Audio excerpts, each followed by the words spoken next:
Great.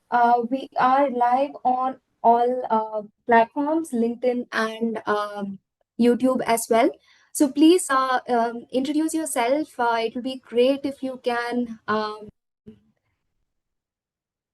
drop us your name, where you're joining from, and what you do as well. So meanwhile, I will also introduce myself quickly. My name is Ananya, and I will be hosting this session on behalf of Simplilearn today. Hi, Shiva, you're joining from Chennai. You're a digital marketing manager. Great. Hi, Kritika, you're joining from Mumbai. That's amazing. Um, Great. We have a lot of people joining from all parts of the world. Really glad to have you all participating. So let's get started. So we have some ground rules for the session that we request everyone to follow. Number one, please drop any questions you have in the Q&A box and not in the chat box. We keep getting a lot of messages in the chat box, so we might end up missing yours. So use the Q&A box effectively. We will try to answer all your queries during the session or at the end. Secondly, avoid sharing any external link or personal details from the chat box. Keep the conversations relevant to the topic only. And finally, for your attendance certificate, give us your full name in the poll that we will be launching at the end of the webinar. We'll be able to email you a certificate within the next 48 working hours. And in case you don't receive it or if there's any issue, please drop us an email to webinars@simplylearn.net and we will look into it. Right. So before we begin, we would really like to know what's been your biggest challenge in building a successful marketing funnel so far. Let us know in the chat or the Q&A box the issues you faced or any pain points that you've had, and we would, try to know that, understand better what your issues have been, and try to, resolve that in the session.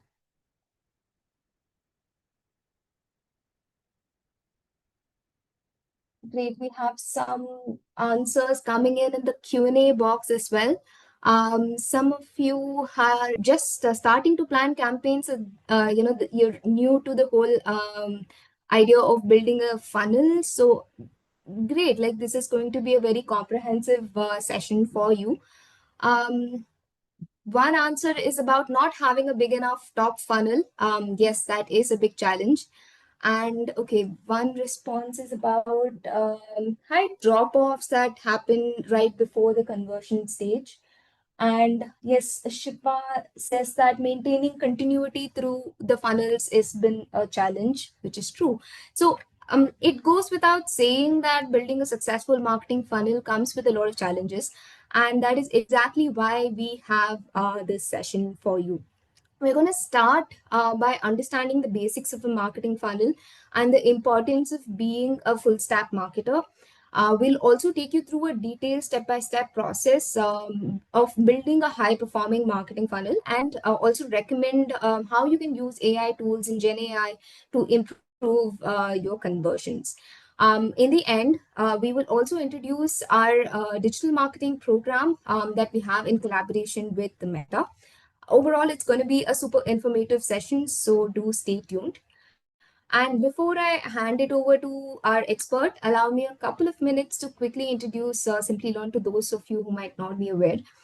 We provide certifications and career aligned learning paths in various categories like marketing, project management, Gen AI, data science, AI/ML, and a lot more. We have helped over 8 million people in their career growth across 150 countries with more than 50 plus. Part of is how our programs have impacted learners and impacted learners' careers. Our learners have reported a 50% salary hike on average and have rated our programs 4.8 on 5. This really shows the kind of learning experience and dedicated guidance that we've been able to provide to millions of people. And speaking of dedicated guidance, let me welcome Mr. Mehboob Ali, our expert and guide for the session. He has more than 16 years of experience in marketing and marketing strategy specifically.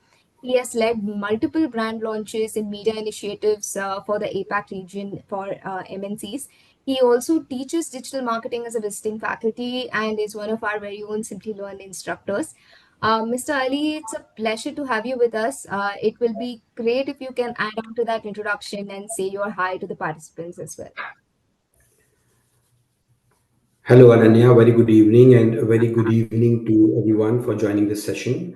A warm welcome from my side. Uh, just to introduce myself, I mean, a lot of things you already have said, but I just to be very honest, I'm just in love with the field of marketing, right? And that's what keep on moving for the last 16, 17 years. Blessed enough to work with both side of advertising and marketing, wherein I first initially few years worked in multiple advertising agencies, wherein I literally learned that being in one organization, and yet you need to work for multiple brands, and how you need to switch gears, because one day you are getting an airline brand or a very B2B centric brand, and the other day you'll get a very mass product or very aspirational product which people love to buy, and there's an aspiration behind that product, right? And then you have to define the product, you have to define the audience, you have to build the persona, and then accordingly the entire strategy and the funnel itself, right? So yeah, as you said, 16, 17 years into marketing and advertisements, now taking care of at a pack level. I've done and also work for a few of the brands in Europe. So it's been a fruitful journey, and I believe I'm at a stage of my life wherein I like to impart the learnings that I have gained, thanks to all the mentors that I have met in my life throughout the journey. And I love teaching, for that matter. Not teaching, but I go to these places or these institutions, or also doing this webinar along with Simply Learn, is because I believe in the mantra that after spending so many years into the industry, at times you become you think your thinking process stops, right? And that's when you go to the people outside, that how they think. Well, actually, these are the people who are audiences. You meet Gen Zs, you meet professionals, you meet millennials, and you get to know. I do this for my own learning, to understand the customer, because marketing is nothing but to know your customers, to know the audience, to know the pulse of the audience, right? So that's in brief about me, and looking forward for a very fruitful session. Looking forward for my own learning as well from you all, the kind of questions you're going to ask, and maybe I'll be able to in a position to answer them. Yeah. Great, Mr. Ali. Thank you for the introduction. And once again, a very warm welcome to you. So let's dive into the first topic of this session, which is the marketing funnel mastery. A well planned and like a well built marketing funnel has really strong conversion potential, right? Like potential to turn your strategy into like a proper, reliable source of growth and a reliable source of revenue. So can you demystify the whole process for us? What is a marketing funnel all about? Well, to be very honest, in a very brief, if I can say that, marketing funnel is more than how it's been hyped. It's very simple, and I would like to keep it very simple. It's like, consider it as you are in an unknown territory, and your only believable source is Google Map or maybe Apple Map, right? And you believe in that, and you reach to a destination, and the funnel is nothing but it gives the idea to the marketeer to understand their customer, that at which stage they are at, and in that sense, how to target these customers, what kind of campaign, what kind of copy, what kind of advertisement needed to be made. And for the customers, it's like a guided route that drives the customers from throughout the journey to the destination when they buy the right product, right? And it happens through a multiple stages in that way. So when you make a good funnel, it should be simple, but it should take the consumers from different stages. As on the slide you can see that you need to first make the awareness for the product, and make the customer aware about the product, whatever you're selling. But until unless, as the saying goes, right, out of sight out of mind, so you have to be at the sight of the customer. And that's where the very very very primary stage, that what strategies you will build to ensure that how the customer will know about the product. And then the level, there are multiple levels, there are 5 to 6 stages in which you do the transition of a consumer and the product, and yourself, right? That from awareness, what will you do to make the customer interested about your product or your services. We are living in a world wherein every sector is, full of products. There is a lot of competition. It's a cutthroat competition. Among that, first of all, how any customer or the potential consumer will get to know about your product, and secondly, then what draws the interest. There are 6 or 7 mobile phones, there are 7 or 8 bags or pens or laptops. What you do that customer will interest in your product and not the other one, right? And then it goes into when the consumer is really thinking, or the customer is really thinking to buy that product, are they taking you into the consideration? What are your USPs? Have you done your social proving or not? Whether at the comparison stage, whether or not they are keeping you in your product in mind. And if they are keeping your product in mind, what are the things, what are the 2 or 3 or 4 factors which really make them think about your product, and what are the things, if not, why they are not keeping your product into the consideration. So you have to work on both the things to maintain the balance. And then comes the stage when the consumer really go for, at the end of the day, every product, every brand needs to bring that money out of the consumer's pocket, right? And the conversion happens at that point in time when a potential lead become a customer, right? So whether, then what you do, what kind of, have you making the entire journey or the entire buying uh, thing for the consumer very effortless or not? Are they able to do the checkout or buying your product in an easy way? Are there multiple touch points available? Is it easy to buy a product or not, right? And that's when this is the stages wherein you converting a lead into a customer. And then there are later on stages that how the after sales service is, how you take care of the customer, how the overall experience have been, and that's where the loyalty factor comes in. And these days we don't even call about just loyalty. After that, there's something called customer advocacy. When your customer become your brand advocates, they not only buy your product, they become your advertiser. They talk about you on, and in today's time, when you're talking about social media, digital marketing, right? These advocates are the ones who create sentiments for you, be it positive sentiments. They do mention about you, and that's the entire journey is called the funnel, making a funnel into a systematic manner. And what all things you do at all these stages is what it is about. Great. So in each of these stages that you just explained, what exactly do marketers need to action upon or like focus on to ensure that they are like building a good funnel that converts? To be very honest, the good funnel is that at every stage they primarily do the job. If you are at an awareness stage, you should know that what kind of campaign you need to create and for whom you are creating. What is your target audiences? What is your lookalike audiences, right? And then accordingly, you need to do that. Okay, this is my primary target audience. This is the profile, or this is the persona of my audience, and this is the lookalike audience that I need to target. And accordingly, then once you create the awareness, you do need to educate the consumer or the customer or the lead, right? That what kind of content, what kind of things they are looking into from your product, what kind of things they need from the category itself, right? And you need to educate the customer. This is where you need, from just creating a brand hype or an awareness campaign, you need to educate the customer. And then when the consideration stage happens, you need to uh, they need a social proving. The consumer need a proving. It could be by means of testimonials. It could be by means of reviews that people post. It could be by means of social media posts or sentiments or mentions that they do. It could be by means of comparative analysis that you do between your product and the competitor product, right? Maybe case studies and whatnot. And that gives customers a confidence that, okay, there are multiple people like me. There are so many people who have been used the product, and this is their overall review, right? And the conversion stage, as I said, it has to be really, really effortless. It has to be really comfortable for the consumer. It should be hassle free. The consumer should have multiple touch points in whatever way they want to consume the product or the service or buy the product. It should be available for them. So the call to actions, as we call about, has to be really efficient. Make the customer feel efficient about that, right? And when you do all of these things right, that's when you convert a customer into a loyal customer. Why you need to develop a loyal customer? Because you need to increase the ticket size.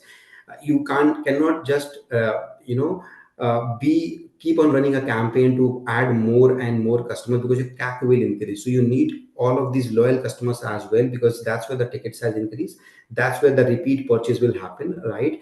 And that's where you need to retain those customers, and it is these loyal customers in the journey will convert into a brand advocates, right? And as I said in the beginning, that you need real good brand advocates, or as it called community building. You need to build community for your product, who will be your voice in these digital media channels. It could be Instagram, it could be LinkedIn, it could be just LinkedIn, or any other platform, or YouTube, right? But you need these brand advocates. You need to build this community who will be your voice for the brand.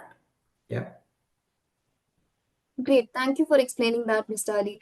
So, working in the marketing field requires a great deal of dynamism, doesn't it? Like, you must be willing to experiment, strategize, course correct as required, and keep a close eye on every campaign. So, now that we know what is necessary for creating a good funnel, could you share what we should avoid? Like, how can marketers, amidst all those various responsibilities, ensure that they don't make common mistakes that cause funnels to fail? Before coming to the failures, let me say that why the funnel is important, right? And then we'll talk about that why you should not fail, or where all you can go wrong. It's important, as I said, it's simple, but it's very important, because a funnel gives you at least three to four things when you work as a marketeer. And the very first thing is, it gives you a clarity, right? You know that exactly where your customers are. You know exactly that from where your customers are coming, and you know that at what touch point, at what stage they are dropping, or where the bounce is happening, right? It gives more and efficiency to optimize your ads and get spending less on your ads and higher on conversion. And it give you a chance to scale, right? Take an example of all these big brands that you talk about, like Lenskart recently went for the IPO, right? And none of these just grew because of the ads. They grew because they were right channel to follow. That once they were a very startup, and then they become a brand, they created a lot of awareness, and then during the process they have made a loyal customer base or a community, right?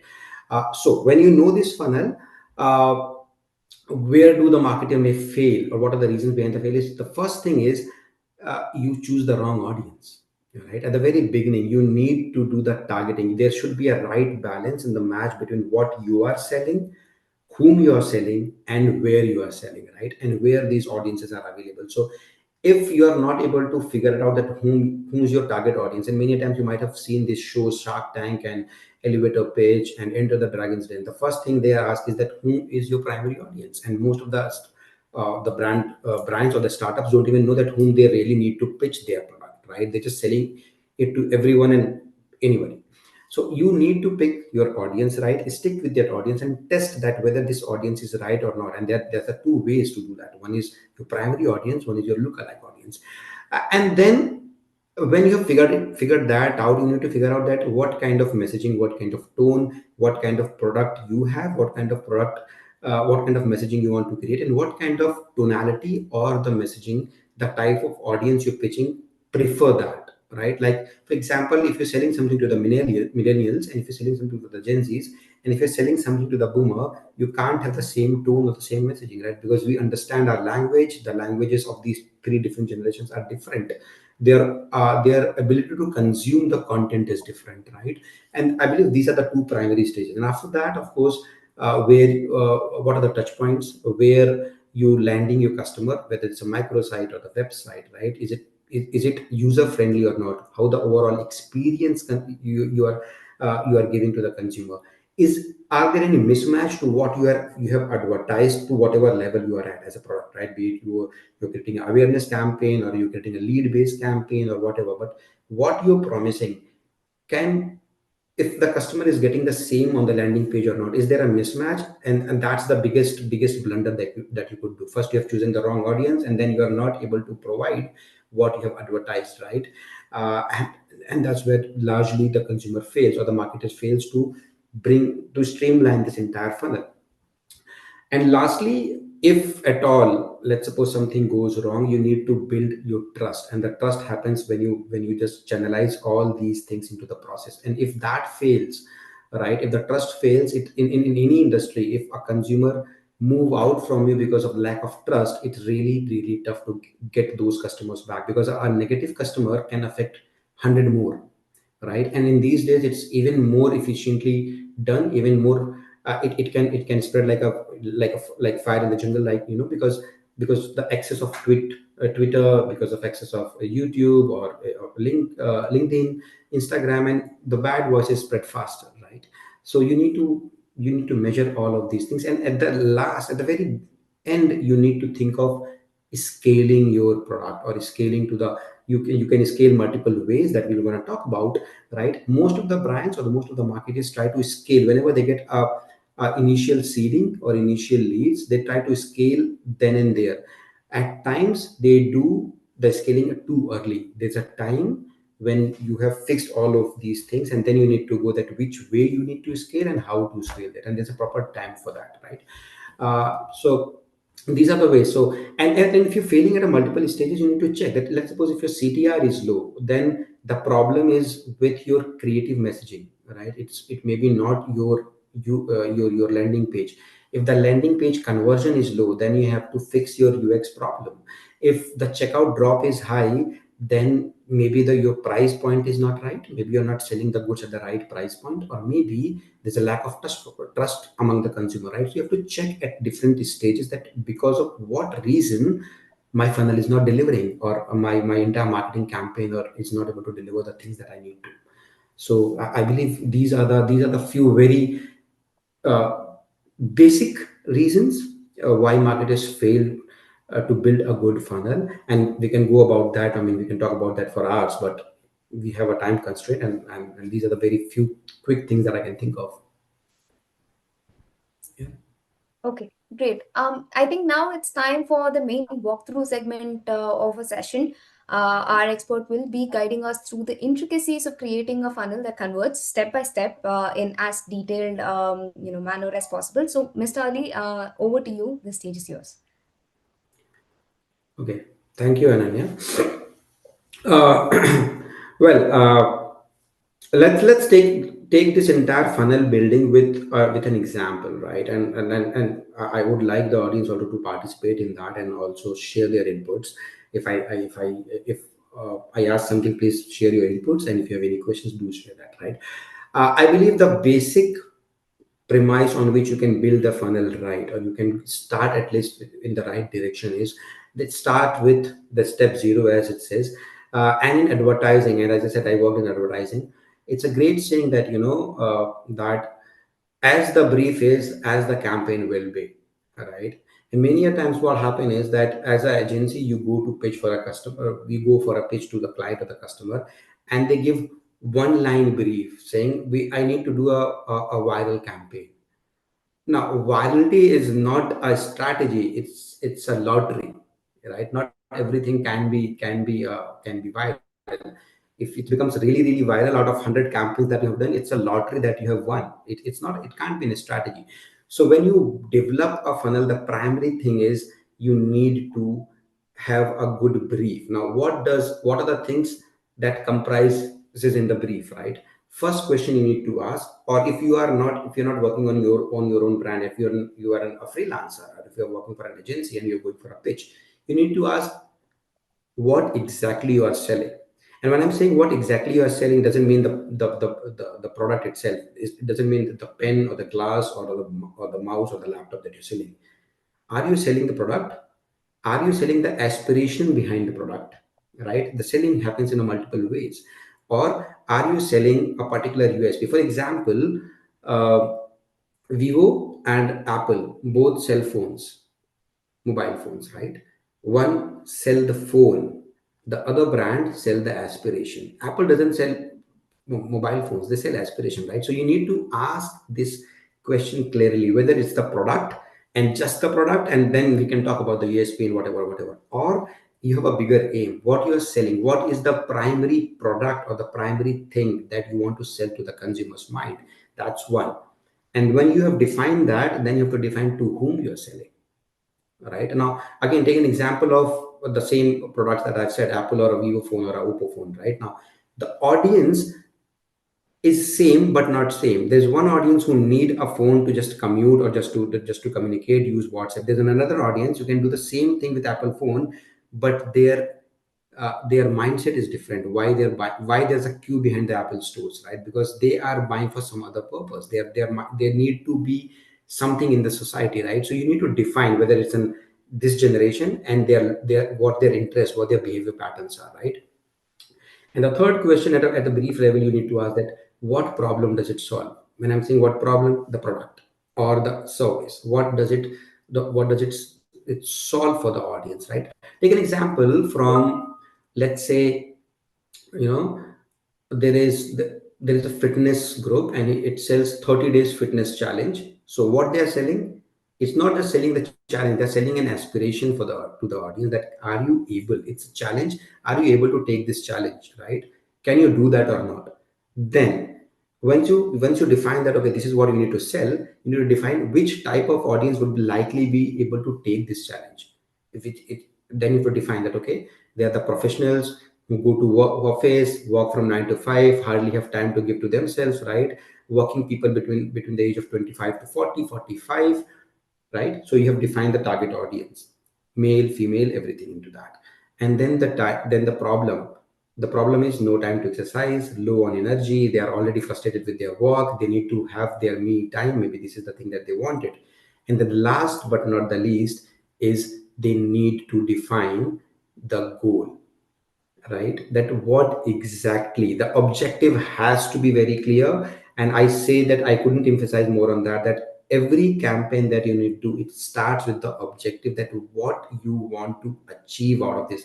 Any campaign, you can achieve multiple things. You can achieve, let's suppose, just brand awareness. You can just bring people to the website or something and you can gain traffic, or you want to do the selling through that campaign. So your objective has to be clear, that what exactly you want to achieve. Now, in this case of the fitness challenge, let's suppose my goal is to at least sell this program to 200 people at a cost of 500 rupees, right? Then I know that my audience is this, my product is this, and I need to convert. I am doing this campaign for the conversion primarily, not for the brand awareness. It's a 1 month campaign and I need 200 people who will register for this program at a 500 rupees, right? And that at the back end will also define that what I need to do for the campaign, how much I need to spend for the campaign.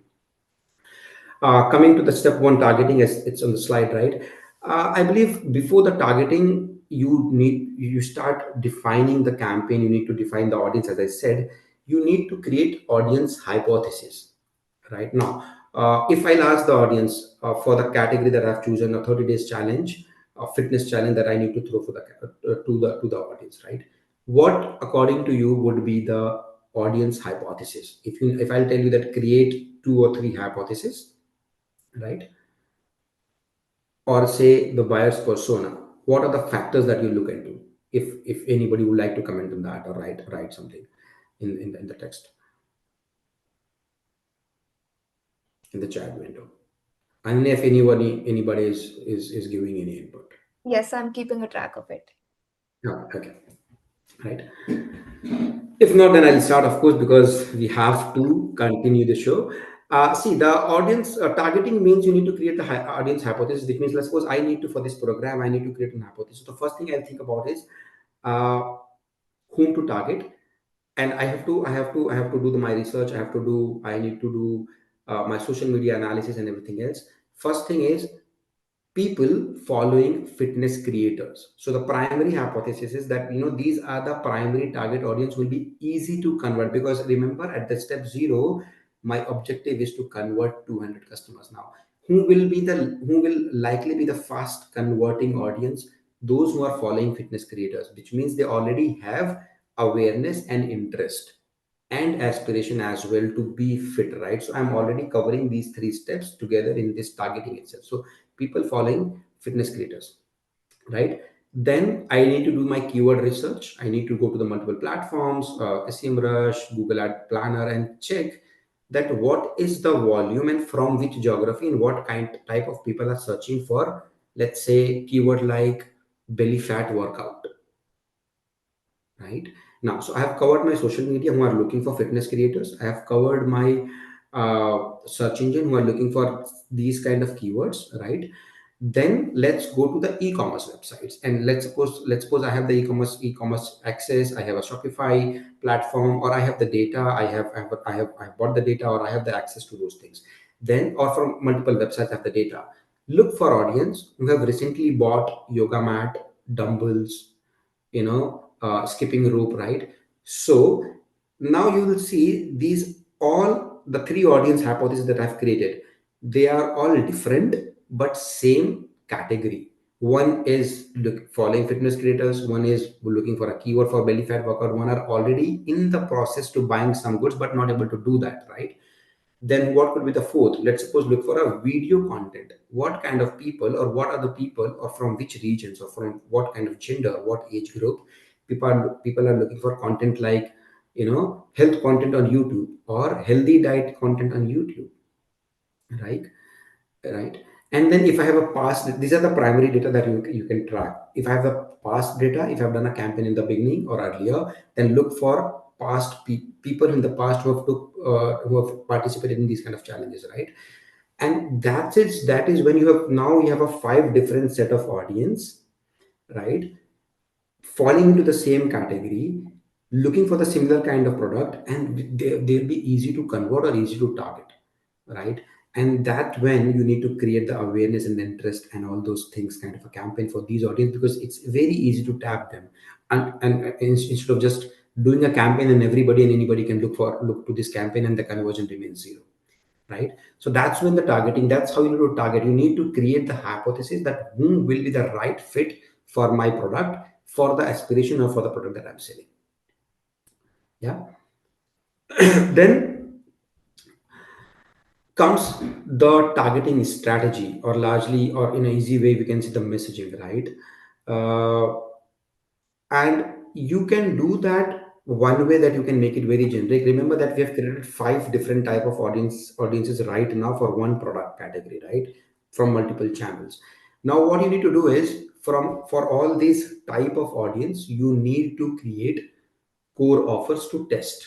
What does it mean? You pick a different set of audience size, you run a campaign where your primary offer remains the same, and you try multiple ways to target this different set of audience through multiple touch points, and see from where, which kind of message, what kind of audience are converting or responding better, right? What different kind of messaging you are giving it to them, and which kind of message is converting or at least getting a better response. You map that funnel, you map that journey, that okay, there are five audiences. Out of that, the three audience segment that I have created are responding better to one type of message. There are other two audience which is responding a different kind of messages. What are the reasons? From where the drop is happening, from which kind of message the maximum flow is coming to my drop, to my website or something, right? And then, if we, let's suppose, and also in the targeting strategy, we see that there's a one type of campaign and one type of audience, wherein I'm targeting an audience of 25 to 45, but for this kind of message, from, let's say, audience one, A1 group, only 25 to 35 group of age group of people are 90% of the respondents. Rest, they are not responding, right? Which means I'm burning my advertisement, or burning my money, or doing the campaign for a wrong set of audience, for wrong age group, for this set of audience. So I'll exclude that age group from this campaign. I hope I'm making sense to everyone. If there is any problem at all in between, please drop a message, right? And then you get to know that okay, have I created enough awareness for all set of audience group, or among these audience group, uh, who's showing a lot of interest, what age group is showing a lot of interest, are they considering my product, are they asking for proof of concept, are they already reviewing, are they already registering on my platform, on my website, on microsite, or on my application, right? And then you know that which message worked, which audience group worked better or responded better, what you need to exclude. Remember, a good funnel or a good brand or a good marketing is not about creating a lot of campaigns, right? It's also about removing a lot of frictions. Again, I go back to the previous example that I talk about. Apple campaign is not about giving a lot of options to the audience.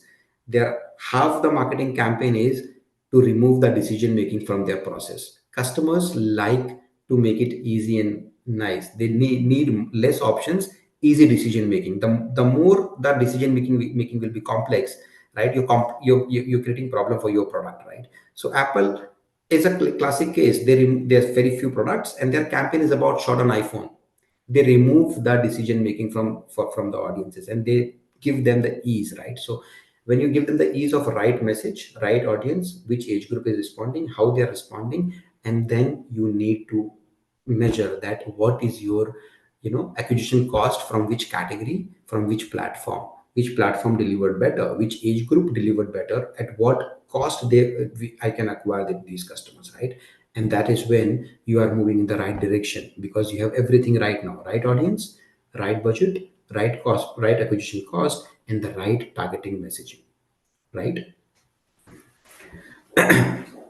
And then you need to bid upon, and then once you create a lot of awareness, you go upon the bidding strategy, right? Now remember, in the example I said is that I need to convert 200 customers at a cost of 500 rupees as a registration cost, right? Which means if you know that what your CAC is going to be, and how much you need to spend, so I need to do the bidding strategy and set up a target that my budget to do the conversion or a CAC would be not more than between 150 to 180, because there is a margin for the advertisement, there are creative costs, and then you need to be every registration should be profitable, right? So we should set a cost cap of 180 rupees. So my bidding strategy would be like lead based or a click based, but accordingly I need to do the budgeting. I need to do the strategy that how, where, and what amount of money I need to spend.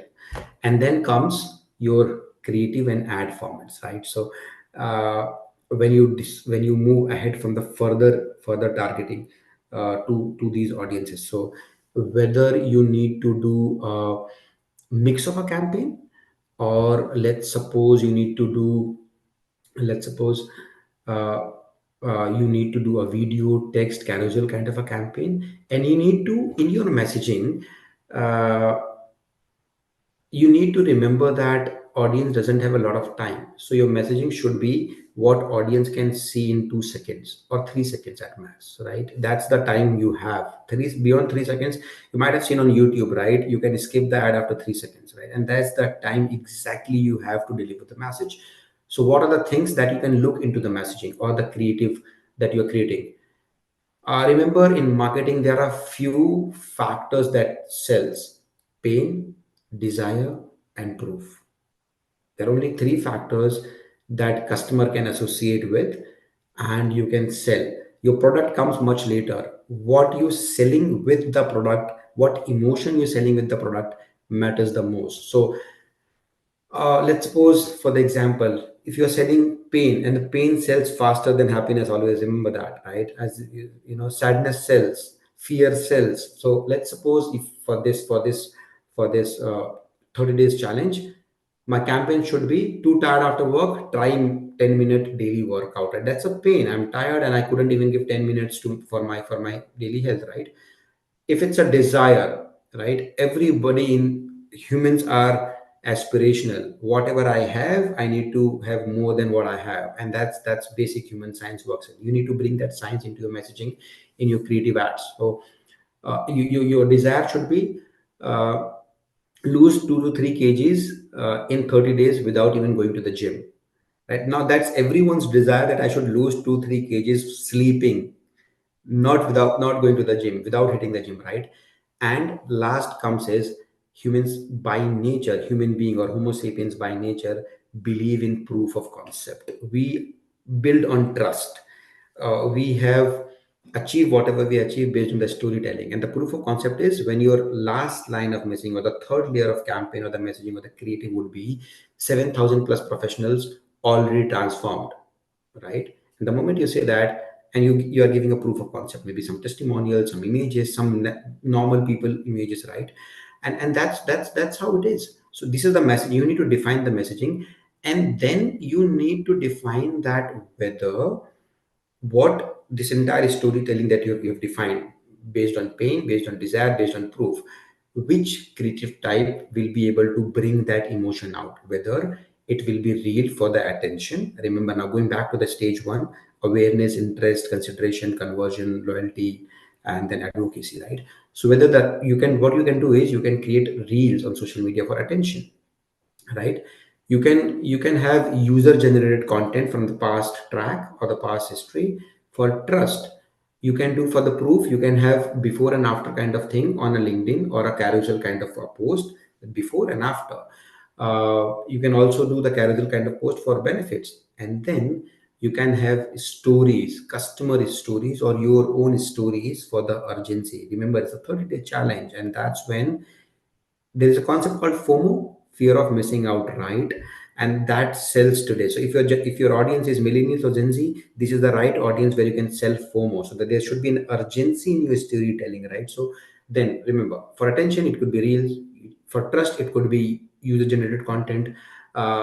It could be before and after for proof. It could be carousels for benefits. And if you just need to teach the audience the benefit of your product, it could be a YouTube, because YouTube platform is a right platform for educational content, right? Right. So it should be a mix, because your audience size is different, your audience mix is different, and you can then choose different creative formats, from video to images to text based to carousels and so on and so forth, right? And all from if I'll say it in one line, or summarize it in one line, right? Reels hook the audience. When I'm saying reels, it not necessarily be Instagram reels, it should be a small video on any of the platform, it could be YouTube short, it could be anything. So reels or the videos hook them. UGC or user generated content convince them, right? And it all goes in line with the funnel. And testimonials convert them, right? So your funnel is complete, at least at this level of communication, or your creative and ad formats. Last comes the landing page or the overall user experience, and that is something, uh, the most important thing for a user, from the user point of view and from the marketing point of view as well. You have done everything right. It is like you have done everything, you have cooked everything very well. You've cooked the starters very nice, very tasty, very amazing. The main course is also the body, the main course is amazing, right? But when it comes to dessert, you just destroyed it, right? And then the last experience that you have created for the dessert, you go to the restaurant, you eat everything nice, but the dessert is not right, and the overall experience is not right. The landing page is the dessert for the customers, right? So you have done the right campaign, you've designed the right target audience, you have done everything, messaging, everything. But when they click on that button and landed on the landing page, what you are selling and what they are seeing. So remember, the selling and the seeing, right? What they are seeing, there's a mismatch to it. And if any marketer is doing that in the funnel, or creating a campaign without even doing a right landing page and creating a good user experience, it's like the destruction, for calling for the destruction for themselves, right? So make the dessert more beautiful than the starter, and the main course. Then what you need to do in the landing page, ensure it's available on the landing page, using which you brought the customer to, till this level. It should have their benefits clearly mentioned. It should have very easy to understand. It should not be cluttered, right? There should be social proofs available on that, and there should be, if there is any offer going on, if there is any reward going on, if there is any award going on, everything should be mentioned over there. And last but not the least, your CTA, the call to action, should be before the fold. When I'm saying before the fold, before you scroll, the call to action should be there. At times, customer don't have patience. They just want to do it, but they don't find the call to action, right? So your call to action should be right there in front of them, and it should be really, really neat and clear, right? And all of these elements make a nice landing page, how the page loads, what they can see and everything else, right? So that's the desert, that's how you cook the desert beautifully for the users. Lastly, if I talk about the step five, which is events, which is tracking of the events and KPI. So before anybody asks, events is nothing. Earlier, platforms like Google or Meta used to call it like conversions, but before the following the funnel strategy. Now, conversion for different marketing for individuals, for different brands of a customers should be different. Like for example, for me, the conversion should be to bringing the audience on my website. For any other marketer or any other brand, it should be that somebody clicked or see all the product catalog on their website, right? So they have changed the conversion to events, which means every objective which they achieve or every objective the customer end up doing is called an event, right? So what are the main events? Let's suppose from a marketing point of view, what are the page views, right? How, which button has been clicked, how many customers have clicked on add to cart, out of it in the funnel how many have checked out from the landing page, and how many have purchased it, how many have scrolled to what depth, what is the pattern they are following in usually. And if you find any drop or any uh, discrepancies in between these layers, right? You can quickly do the heat map analysis. Now, what is heat map analysis? There is a way to analyze your landing page wherein you can see that what is the pattern audience is following. Usually, they follow F pattern. So at the top, audience go in this direction and they scroll. The second layer of page they see and they drop, right? So these are the ways you can track the events. What are the page views, or how many visits, how many unique visits in each visits, how many page views are done, what are the bounce rates, is the bounce rate is very high, at what level from adding to cart to checkout to purchase, from where the maximum drop is happening. Is it that people are adding to the cart, going to the checkout button but not able to end the purchase because of there is a problem in the page or the button is hidden, right? So you need to do the analysis like these to ensure that the drop between these important elements or the event should not be much or the bounce should not be much. And then the KPIs, which is the key performance indicator, right? So what is your CTR rate, what is your click through rate, right? So if let's suppose your CTR is less than 1%, let me tell you also this way that a good CTR is not more than 2 to 3%. So if you're running a campaign and if you're achieving a 2 to 3% of CTR rate, which is really good, because you people see the impressions, then they click, and then the conversion happens. So the CTR rate is of 2%, 3%, really, really good campaigns. You don't have to bother about anything else. But if a CTR is less than 1%, which means there is a huge gap maybe between your messaging and the creative, or between the creative and the landing page, right? So you need to fix that. Then you need to check what is the if you just landing page conversion rate, right?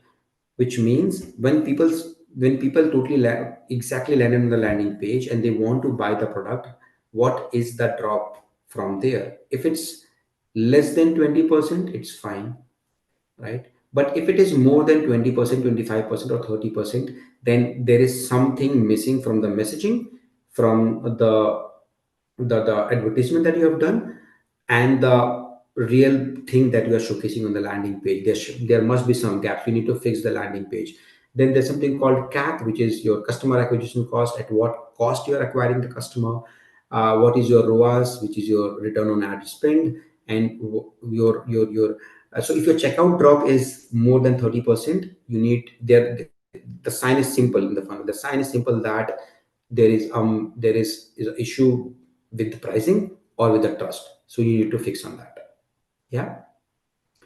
And then the last comes the optimization phase, wherein you need to see that there are few things which is creating less trouble for you, and you need to have a low effort to make it. So you might need to tweak minor copy changes, and you'll see the good results out of that, right?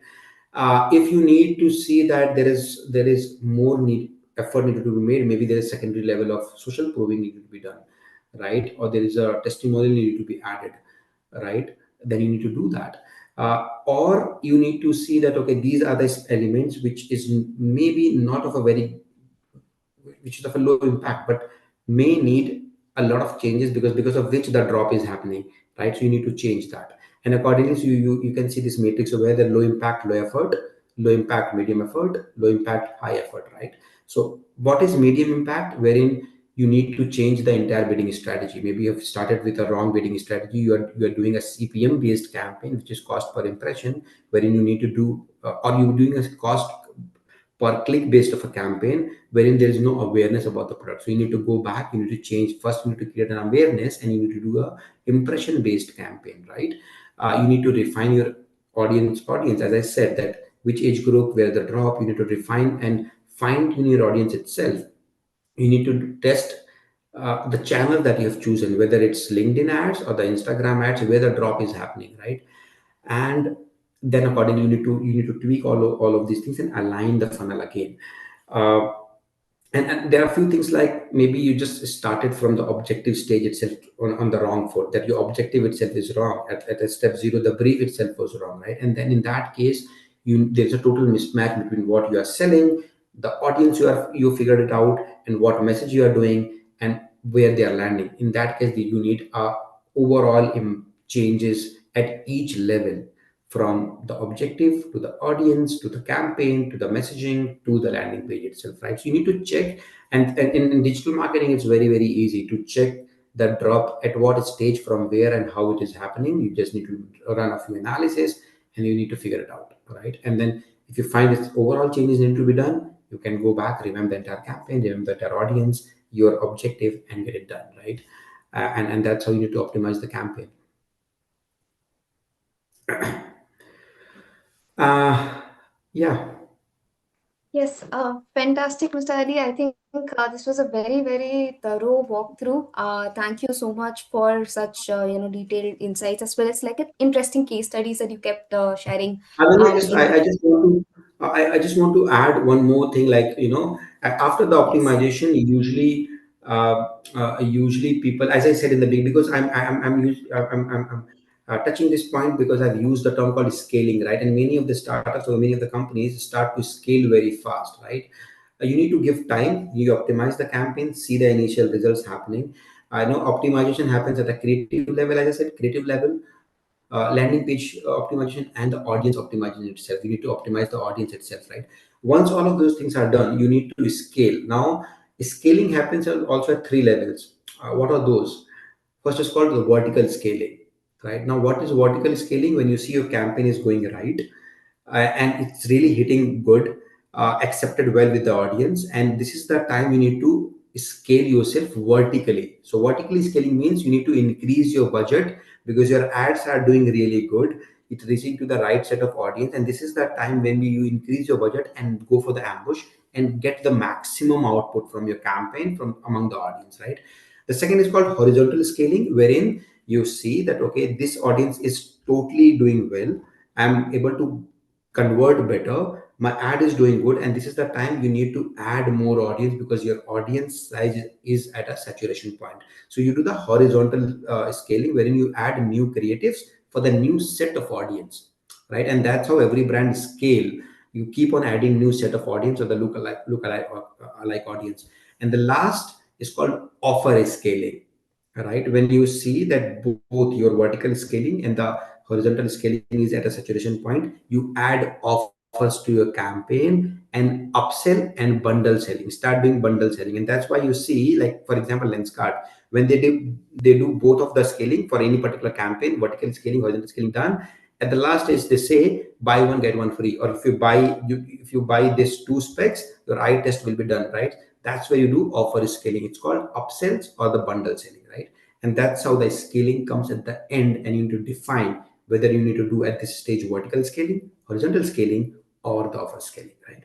And and and lastly, I just want to say and sum it up, that a funnel is not a magic, it's just a predictable system. If you can follow this system consistently, you can convert strangers into buyers, and buyer into a loyal customer or the brand advocates.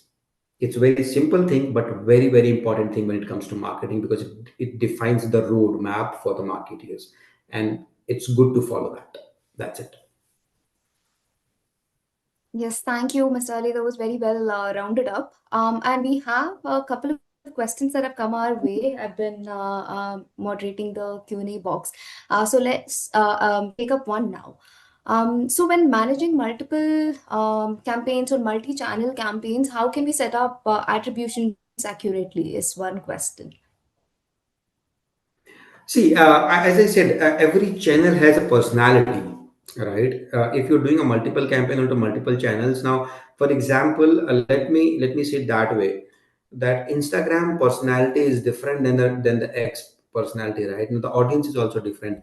And for that, let's suppose if you have a budget, there are platforms, there are tools available. Like for example, the tools like Buffer or Hobbler, right? What you need to do is for multiple clients, for multiple brands, for multiple channels, you need to do the, and that's where the AI also come into the play, right? These what this platform does is that you need to do the basic prompt that okay, I need to advertise this on these three or four platforms. They do a various permutation and combination of multiple headlines, descriptions, and creative, and check that which platform accept what kind of tone in the messaging. Now, why I'm saying that, uh, uh, Twitter is a serious auntie in the neighborhood, right? Which knows almost about everything and everybody in the neighborhood, and has the capability to make it viral, spread it faster. So if you need that kind of a thing to be spread about a product, Twitter is the right platform. YouTube is that one auntie or uncle in the family who knows everything, who's got answer for everything, right? And they can teach you a few things, right? So if you need to more create, if your brand is more of like a DIY kind of a thing, right? Do it yourself, or you need to educate the customer, or a longer. And there is a myth that attention span is decreasing. You go to YouTube, they have it is full of 20, 15 minute, 20 minutes old or long videos, right? And people spend time. It's still the biggest social media, one of the biggest social media platform in the world today, right? So if you need to educate the customer, make build trust, then YouTube is the right platform. If you need to create, use the database of Meta and do a campaign to build a community, right? Then Facebook, people say Facebook is dead, but it's not. They have huge database, right? And you can advertise or you can do the campaign on Facebook.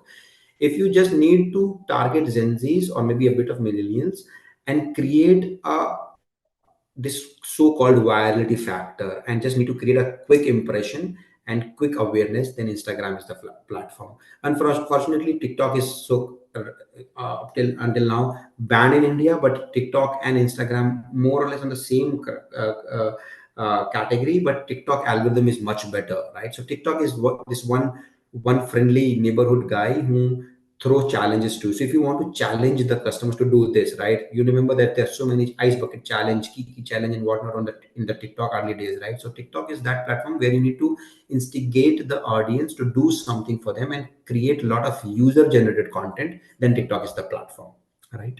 And that's how you need to define. So you need to define your audience. You need to define the personality of the audience and the personality of the platform itself. That what this personality or the platform offers you, what kind of messaging to deliver. Great. Okay, I hope that answers your question, Vinay. That brings us to talk about our digital marketing specialist program. We will just do a very brief rundown of everything that the program will be covering. So the official partner for this program is Meta, which means there'll be sessions taken by Meta's trainers as well. And additionally, participant learners get a voucher to take an exam with Meta, which is worth $99 for free. And Mr. Ali, as a mentor for our marketing programs, you must have trained a lot of dozens of hundreds of learners through all this. So how do you see the program standing out in comparison to many other certifications out there? Well, I've really taken a lot of batches with Simplilearn and with batches from all part of the world. Um, I believe the approach is right, first of all, and the way the entire curriculum is designed in a way that it gives a good learning or the good understanding of the concepts. And I always believe that a digital marketing doesn't mean that you need to be executioner. Like if I teach you that how the Google ad works, you go tomorrow, run a few ads, and that's done. That's not you are here for. You are not here to just know how the Google ad work and then run the campaign. You are here for a overall become an overall marketer, right? Which means you need to understand the deeper concept of marketing, and then use that concept into the applications in the reality and the execution, and that's what give you overall perspective about marketing, right? So first learn the concept, execute those concepts into the real time basis of in terms of learning the tools, how to do that, what delivers what. I believe, and then the case studies or the kind of projects that you need to do along with these kind of learnings, every topic, and it covers the curriculum covers every topic which is there into digital marketing, from SEO to everything that is there. So it's a well curated program which covers in detail both concepts, application of those concepts, projects, hands-on projects, and all those things, case studies, right? And I believe that gives a very good development to the learners in term for the field of marketing, not only limited to execution of that how the meta ad works or the Google ad works. Mostly you'll see people just teach how the Google ad works or the meta ad works, and that's it. I believe that doesn't make you marketeer. You can learn that in 2 hours. Yeah, if you want to be a marketeer, you need to have a deeper understanding, and this course bring decades of experience and learnings from the tutors, delivered to in a couple of months of program. So it's really comprehensive program in that case. Great. And like moving on, can you also like, take us through the marketing skills that will be covered, specifically the skills that will be covered in the program? We can see like, from website, SEO, social media, paid marketing is very comprehensive, right? So, Yeah. like the kind of skills that companies will be looking for. So the tools that the learners will get to work on. So if you can give us a quick overview, that will be great.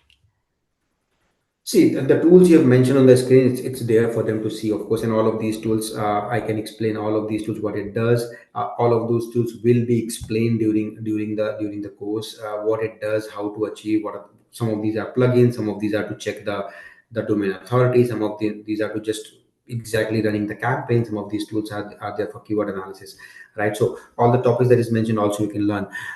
In terms of what kind of companies look for once you learn these things. Now, I want to do a day mapping, just a quick day mapping. Like, gone are the days when there's something called traditional brands or all sort of thing, right?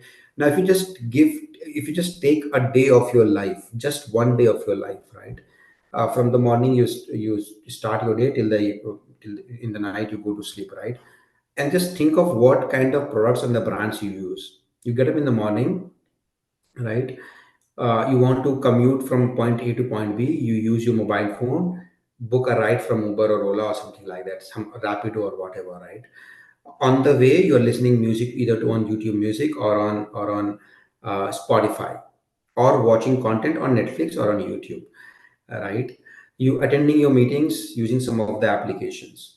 You feel hungry, you're not thinking of the food, you order from Uber Eats. If you're not in India, you order food from Zomato, Swiggy, and whatnot, right?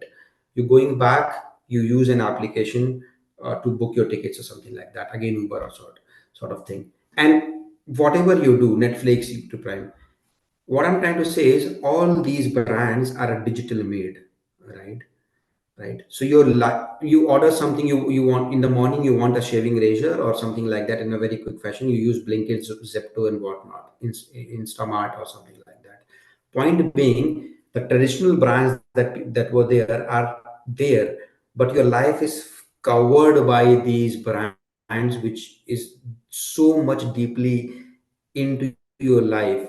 All of these brands are made digitally, or the digital platforms, the digital based applications. You shop from Amazon, you eat from Zomato, and you watch content on Netflix. Now, all of these platforms, what they need to do, they need to build the application. They need to be present on the digital platforms. They need to check what kind of keywords or what kind of products they're searching on Google or on these platforms or on Amazon, how to register them on these platforms, what is their domain authority, what is their CAC, what kind of campaign they're running on social media platform, what kind of a campaign Zomato is running on Instagram or on Twitter, right? So everything is digital, and these what kind of sentiment and people are throwing on the Twitter for a particular brand. What is the sentiment analysis? How many mentions are there?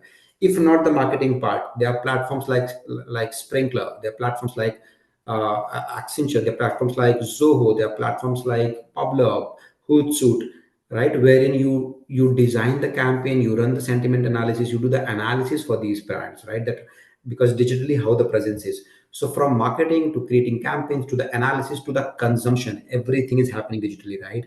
and these are the companies hiring this set of people who are aware of that, how to run their social media campaign, or how to do the sentiment analysis using one of the platform or one of the tool, how to do the meta campaign, how to do the keyword research so that they know what exactly people are searching for, right? So that's the answer for me, from my side, that just take one day from your life and see that what kind of brands you're using in your life from morning till evening, and you'll get the answer. That's a very, very interesting analogy. Thank you. So we, have many success stories from this program, but we want to share a snippet from like two learners that are quite close to us. If you see here, Christina from the US says that this Simply Learns program gave her the knowledge to establish her digital marketing company, and it's been running successfully. While Dulal, on the other end, is an analyst based India, and he's gotten a 35% salary hike and started getting newer projects and opportunities to work on as well. So, for those of you who might be interested, here are the fee details. For Indian learners, the fee is 54,000 rupees with monthly installments starting at just 4,500. And for US learners, the fee is $1,649 with installments starting at just $146 a month. And for other audiences from other parts of the world, where you can find the exact fee in your local currency on the program page, which I've shared in the chat box, and I will quickly share it again as well. So while we um, to look into the program page. Also, I will take you through the certification details. The cohort also is beginning very shortly, so there are limited seats left. There will be more cohorts starting in the near future, and our experts will let you know about it. And if you're wondering about the career benefits you will get, it starts with the certification that you get from Simplilearn. And secondly, there are a lot of networking opportunities, both with peers and industry mentors that will be part of the program. So with that, I'm going to launch a poll to take your interest in enrolling in the program. So please drop in your answers in the poll that I will be launching. Even if you have any queries, if you're like a little unsure and would like to discuss more, you can click on yes. Our expert advisors will get in touch with you, and they will be able to guide you forward. And while we, have the answers coming in, Mr. Ali, we can maybe look at a couple of other questions that have come our way. Sure. So I will read them out. So do you need different funnel strategies for different channels or even different platforms like Meta and Google? I think you've already covered this in detail. Maybe if you can give us a little bit more Oh, insight, that'll be great. see, there are two ways to look at it. One is, if you're doing, let's suppose, if you have one product or two products, whatever, and you just need to, if you have decided that what your audience will be and where they are available. There many times what happens is there are duplication of audience. Right, the same audience which is available on Facebook is the same on the Instagram as well, right? So first you need to define that, and there's no harm in going to both the platforms. But at times, if you are very very sure that what you really need to sell and what product you are selling, and you know that which where you'll find the audience for the fun, as I said, every platform has its own personality. And you need to define the personality of your audience and the personality of the platform, right?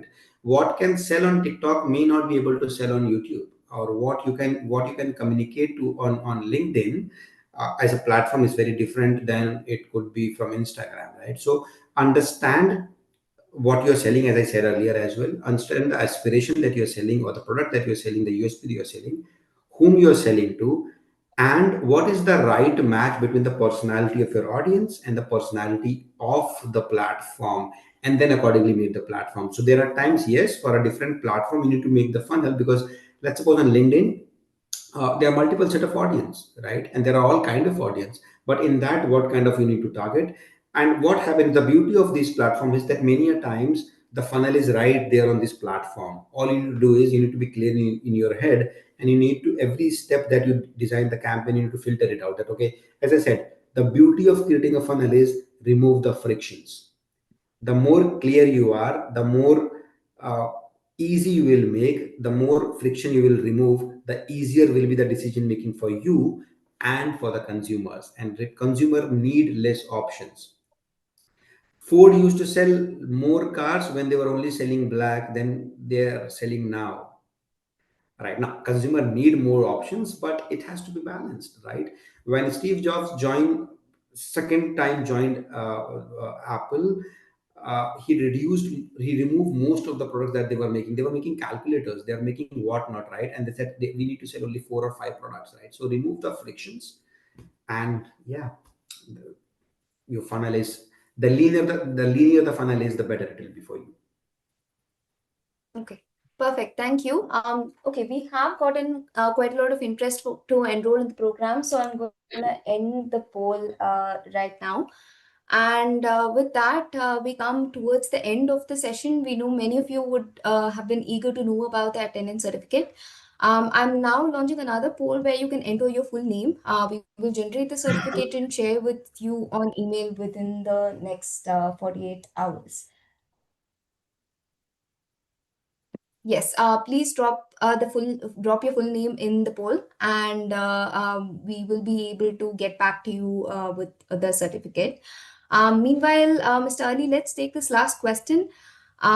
We have someone asking recommendations of Gen AI tools, or like just AI tools for an performance analytics in specific. For performance of campaign, if he can refer that, see, I would say for performance analytics, all the platform tools itself is more than sufficient. For example, if you're doing a campaign through Google Analytics and they have integrated a big way the generative AI in the campaign itself, there's something called Performance Max that they've added, right? Similarly on Meta. So you do not have to go for that. If you're looking for a keyword based campaign or a social media campaign, this platform itself has a very good implementation of generative AI into that. But let's suppose you need to have more understand, you need to do the keyword analysis for SEM type of a campaign. Then more than Google Ad Planner, at a very beginning level, you have a platform like SEM Rush, you have a platform like Ahrefs, you have a platform like Uber Suggest. Then, if you, let's suppose you're doing a social media campaign and you just don't want to be dependent on Meta, and you need to do a multi channel or multi omni channel campaign through one platform, which is able to do a multiple permutation and combinations, trying to trying to find the which creative will work for which platform, what kind of messaging, what kind of creative will pop better. Then, as I said in the beginning, also there are few platforms. Hootsuite is very good platform for social media optimization. Then there's Publer, there's Buffer, and these are the most used and the common ones and most better ones, right? And then there is almost mushrooming of of tools these days. But yeah, these are the top of the mind that comes. Okay, great. Okay, so I think we've gotten all the polls for certification as well. In case if you were not able to view the poll, or there were some issues that you faced, please drop us an email at webinars@simplilearn.net, and we'll be able to get back to you. So I am ending the poll. Right. Thank you, Mr. Ali, for a lot of guidance and knowledge that you've shared with us. It's been a pleasure hosting you. Do you have any final remarks to share? Any advice for our learners? First, thanks Ananya for having me here and providing me this opportunity to share my thoughts. From course point of view, I would say yes. If you're looking forward to be a digital marketer or a marketer as such, please enroll for this course. It's really very comprehensive course. From if you are contemplating that whether you want to be marketing, trust me, it's a very beautiful field, right? And always remember that it's the most or oldest form of profession. Marketing is, and it is one field or one profession which follows the population, right? And there's nothing else, nothing better than following the population, that what they want and delivering them what exactly it is. So, and the future is into digital. The everything is moving to digital. So digital marketing largely is going to be one of the best field to be in. As per the report and the analysis, that digital marketing, or the money spent on digital platforms is have already surpassed what one could ever spend on TVCs, right? And all of that has happened in only 10 years, in the last 15 years at max, right? So it's ever growing area, and in fact, it's not remain digital itself. It's all the other field of marketing is now digitalized. I could spend an hour more to speak about that, but remember that your limit is not only digital platforms stopping at Facebook, Google, or whatsoever. There are other forms of marketing. Even the traditional forms of marketing are implementing digital strategies, and this world called digital first approach. So if you're not only doing for Google or Meta or something else, the traditional marketing itself is getting more digitalized, and you have a lot of scope there as well, right? You are living in a digital first or mobile first world, so be into that field, and not only just be a consumer of that, be the marketeer in that. And that's my parting lines of this session. Great. Thank you, Mr. Ari. And with those wise words, we're wrapping up this session. To all the participants as well, thank you very much for spending the last 1 hour, a little more than 1 hour with us. We hope you'll be able to apply the learnings from this session as well as what you will be getting in our, getting from the program to get ahead in your career. Have a great day. Thank you all. Thank you, everyone. Thanks a lot. Thank once more. Thank you, Ananya, for having me here, and thank you, everyone, for joining in the session. I hope you all have enjoyed the session. It was less time, but I hope I was able to deliver some value to you all, and looking forward to meet you all later in life through the course or maybe other ways. Thanks a lot. Thank you, everyone, and a special Thank thanks you. to Ananya.